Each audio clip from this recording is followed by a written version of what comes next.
त्या ठिकाणी वीज कोसळली।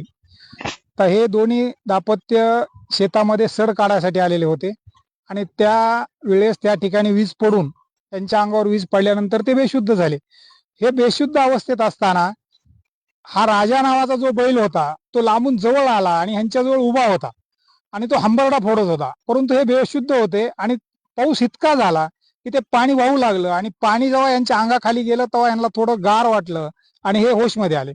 हे जेव्हा होशमध्ये आले तेव्हा बिभीषण कदम हे गाडीच्या चाकाला धरून दांड्यापासून गाडीत चढले आणि त्यांच्या पत्नीला सुद्धा त्यांनी वरती घेतलं आणि त्यानंतर राजा हा जवळ हंबरडा फोडत असताना ते राजाला फक्त विवळत म्हणाले, चल आता चलतो का?